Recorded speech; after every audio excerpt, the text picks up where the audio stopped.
You're listening to Inside IASB, a podcast series dedicated to informing and encouraging Illinois School Board members. Hello, everybody, and welcome to the podcast. My name is Isaac Warren. I'm the Director of Digital Communications at the Illinois Association of School Boards. And with me today, I have a Director of Outreach and Training, Patrick Allen, to talk to us today about the Starting Right workshop. So, Patrick, thank you so much for coming on the podcast. Thanks for having me, Isaac. Absolutely. So let's just get right into it. First things first, what is the Starting Right workshop and who is it designed for? The Starting Right workshop is one of the board self-evaluations that we offer at the association. And that workshop begins with a review of the board's role in effective governance and continues with a discussion of the board expectations for communications, board and superintendent relationships, board meetings, in addition to anything else that a board might need to cover during that time. Mm-hmm. And what would you say some of the key topics are that are covered at the workshop? So typically the Starting Right workshop is done for boards that have a new superintendent or new board members. Mm-hmm. So one of the things that we cover, and we cover this in most of our board self-evaluations, is the foundational principles of effective governance. So it gives the new folks on the board an idea of what it is that they should be doing as a board member, the things that they should be focusing on. So we definitely focus on the foundational principles. And then we will, we always talk with the superintendent and the board president ahead of time to talk about things they might like to see reinforced, issues they might be having, topics they might be having some problems with. So we'll make sure that we cover those as well. Excellent. And you kind of briefly touched on the principles of effective governance. How would you say this workshop facilitates effective governance for school boards? So this workshop is, like I said, it's designed for boards with new board members or with a new superintendent. A lot of times we do these right after the elections, right? So in May, June, and July, we'll do a lot of these workshops.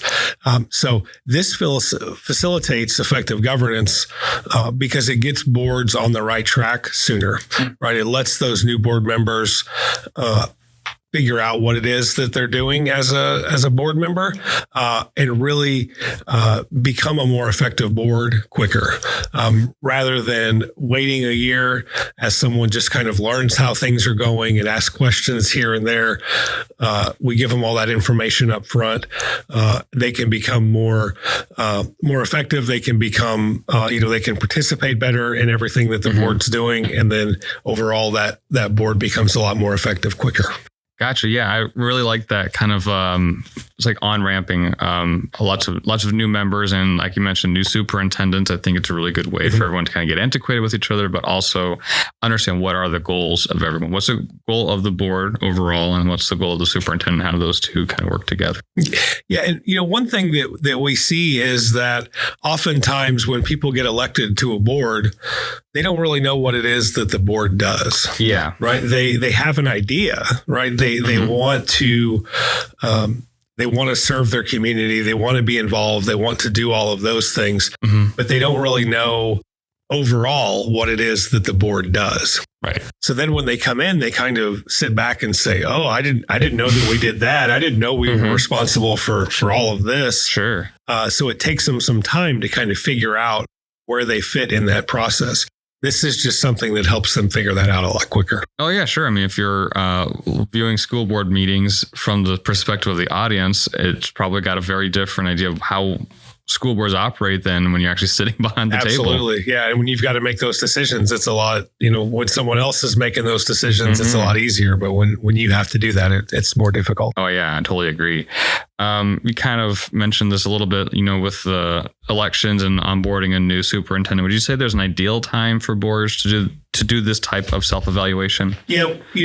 We always recommend anytime there's a change to that team, the board superintendent team, that it's a good opportunity to do that. Just because one change to a board can really change how that board operates, right? One person can view things a lot differently than the person who used to be there. right? So having somebody new on there can really upset that apple cart a little bit, so to speak. So, the most ideal time is whenever there's a change, to your board. We do most of these right after elections, right? I've already started scheduling ones out, 6 months from now, where people are like, I know we've got 4 seats up. I know we're going to have at least 2 new people. Can we get you on the calendar in, June or July to do that? So we've already started scheduling those, and that's when we do a majority of our starting right workshops. But you can schedule at any time. It's something that can be done, anytime throughout the year. It's even something that I've done with boards that haven't had a change, but haven't done a board self-evaluation in a long time. Okay. It's just a good opportunity for them to kind of reiterate, this is what we're supposed to be doing, right? Get everybody kind of refocused on where the board should be as opposed to where they may currently be. Gotcha. And we've talked a lot about the new school board members, the new superintendent. What role do veteran board members play on this workshop? So it's an important role in that they really do mentor those new board members, right? We have 850 some odd school districts in the state of Illinois. Mm-hmm. There's 850 different ways that boards go about doing their business, right? There's no two that are the same. So those veteran board members really do have to provide that history of what the board has done. They have to be able to mentor those new folks and say, well, this is why we did it, right? Mm-hmm. This is the reasons that we do what we do.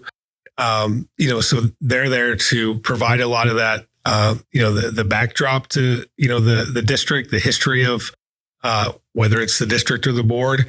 But really to help those new folks along and understand that new person, that new board member, how they want to be communicated with, mm-hmm. All of those little things so that new person can come on board even faster.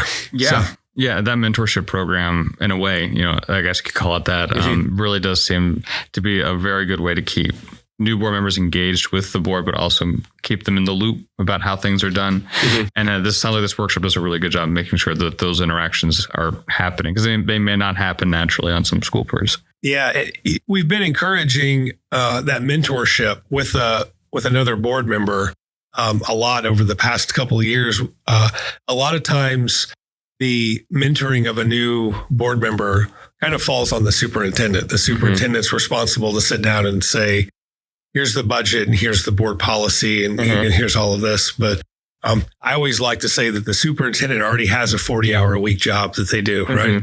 A lot more than 40 hours, but they've already got that job that they're doing in addition to everything that they do for the board. Right. And it's more challenging, or could be more challenging, for that board member to have to reach out to the superintendent every time they have a question about something. Yeah. About a process that a board does, or a decision that was made at some point, where if you have that mentor on the board who has kind of agreed to say, yeah, I'll answer every question that Isaac has, I'm fine mm-hmm. with that.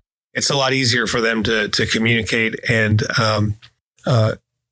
be more comfortable in answering those questions than it might be for the superintendent. Yeah, I would think it would lend itself to make the board more cohesive in general, because you don't want to have a bunch of splintered views on a board that only operate on one lane. You want everyone kind of on the same page, right? Absolutely. Yeah. So what advice would you give to other districts if they were listening to this podcast and they're thinking about maybe doing this workshop? I think that the important thing to keep in mind with this is that we don't do board self-evaluations just for boards that are having issues. Mm-hmm. A lot of times people think, oh, if IASB is coming in to talk to us, we must be, going down the wrong lane. And that's not the case, right? We have a lot of boards that we work with that, do a board self-evaluation every year. Mm-hmm. And they're highly effective boards. So I think kind of changing your mindset there. Don't worry about the fact that you're doing a board self-evaluation doesn't mean that you're doing anything wrong. Right. And come into it with an open mind. We've had feedback from folks before that have kind of said, I wasn't really looking forward to this. I didn't think that we'd get anything out of this, but I did get some things out of it that are going to be good for our board, going forward. So I think that it's a good opportunity to, for everyone to learn together, and for you to be able to grow as a board into the most effective team that you can be quicker. It's always good to be more proactive than reactive with this type of workshop, I would think, because you don't want to wait for a crisis. Let's say you have a brand new, totally new board. Nobody really knows each other. It's just because they're all in the community and that's how they know each other. That could be kind of bad if they're not on the same page about school board related topics or issues. And it's like, whoa, this is a mess. What do? We don't want to wait for that to happen. You want to have these things in place. Like when we have new board members, we do starting right and we get it going ahead of time because we need to make sure that we're all going all right on like day one. Right. Yep.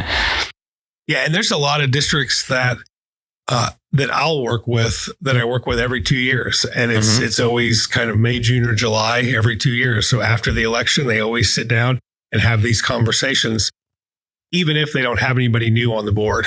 Like I said, it's just a good opportunity for, it's a really good opportunity for new folks to learn this, to get up to speed quicker. But it's also a really good opportunity for veterans to refocus on what they should be focusing on. Absolutely. Yeah. It's good for all, regardless of how long you've been on the board, whether it's been a day or a year, however long. Correct.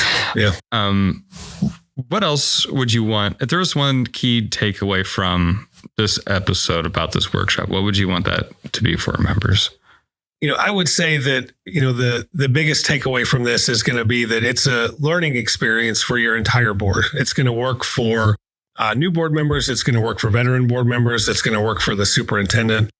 This isn't IASB coming in and slapping your wrist about behaviors that you've had or anything like that. This is just it's a good chance for everyone to sit down and figure out how you need to work together as a board to become the most effective board that you can be.